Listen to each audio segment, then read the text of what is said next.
Ancaman itu sempat terdengar seperti dentuman meriam diplomatik. Tarif, boikot, retorika perang. Greenland, pulau es di ujung dunia, tiba-tiba menjadi epicentrum ketegangan transatlantik. Namun, di Davos, di tengah salju Swiss dan panggung elit global, Presiden Amerika Serikat Donald Trump menekan rem. Ancaman tarif ke Eropa dicabut, nada melunak, kata kekerasan ditarik kembali.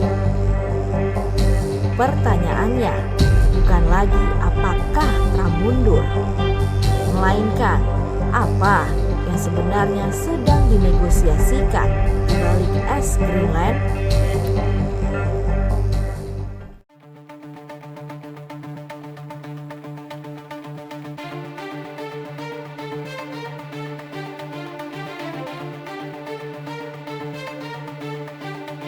Dalam pidatonya di World Economic Forum Davos, Trump secara terbuka menarik ancaman tarif perdagangan terhadap 8 negara Eropa: Denmark, Norwegia, Swedia, Prancis, Jerman, Inggris, Belanda, dan Finlandia. Tarif 10% yang dijadwalkan berlaku 1 Februari 2026, serta rencana kenaikan hingga 25% pada Juni 2026 dibatalkan. Keputusan itu datang setelah pertemuan tertutup Trump dengan Sekretaris Jenderal NATO, Mark Rutte. "Saya tidak ingin menggunakan kekerasan. Saya tidak akan menggunakan kekerasan. Yang diminta Amerika Serikat hanyalah sebuah tempat bernama Greenland," kata Donald Trump. Kalimat itu terdengar sederhana, tapi justru disitulah letak ketegangan. Trump mengklaim telah tercapai kerangka kesepakatan masa depan terkait Greenland, bahkan seluruh kawasan Arktik yang disebutnya akan berlaku selamanya. Namun, isi kesepakatan itu tidak pernah dijelaskan secara rinci. Ketika ditanya apakah AS akan memperoleh kedaulatan atas Greenland, Trump berhenti sejenak, ragu, lalu menjawab, "Ini adalah kesepakatan jangka panjang yang paling utama." Sebuah jawaban yang lebih banyak membuka tafsir ketimbang kepastian.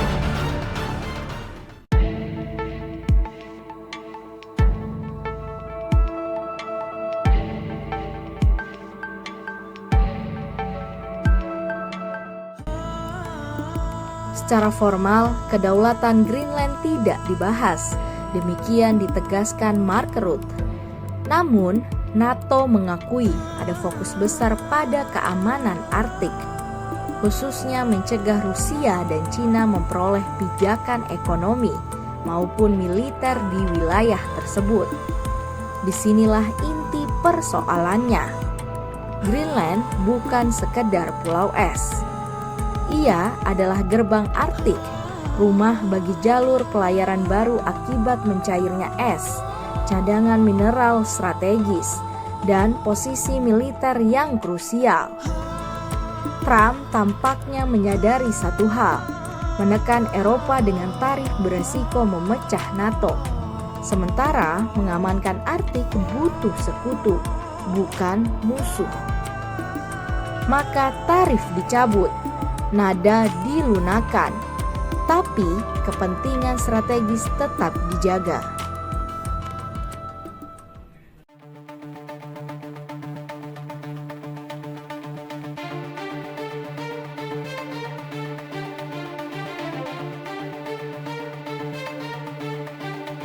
Pasar global langsung membaca sinyal itu sebagai deeskalasi. Indeks dolar AS naik ke 98,761. Sementara itu, emas turun dari rekor tertingginya, menandakan berkurangnya kepanikan global. Investor melakukan rebalancing besar-besaran, meninggalkan aset aman kembali ke saham beresiko. Pasar seperti biasa, lebih percaya pada tindakan daripada kata-kata.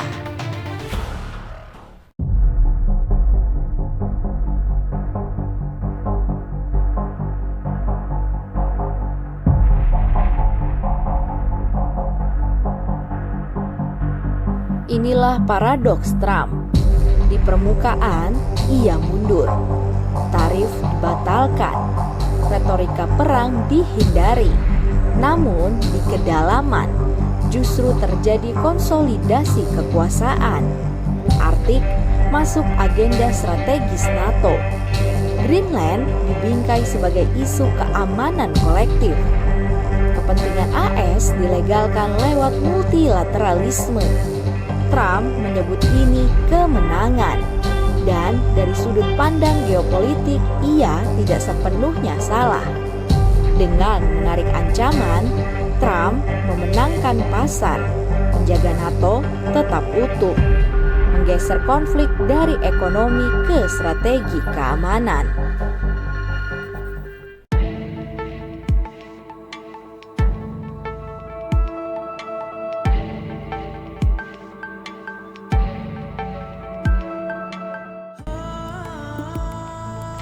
Greenland bukan pion yang direbut dengan paksa. Ia adalah kotak strategis yang nilainya meningkat seiring perubahan iklim dan peta kekuasaan global. Trump tidak memukul papan.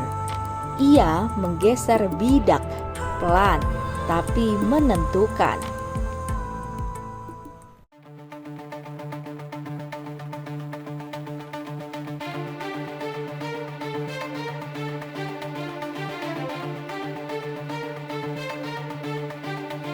Bagi publik Amerika, ini bisa dijual sebagai kemenangan tanpa perang.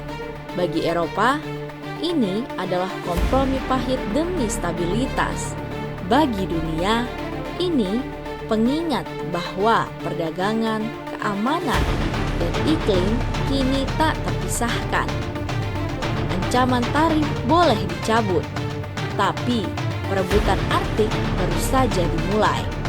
Dan di bawah lapisan es Greenland, politik global sedang bergerak. Diam, dingin, dan sangat strategis.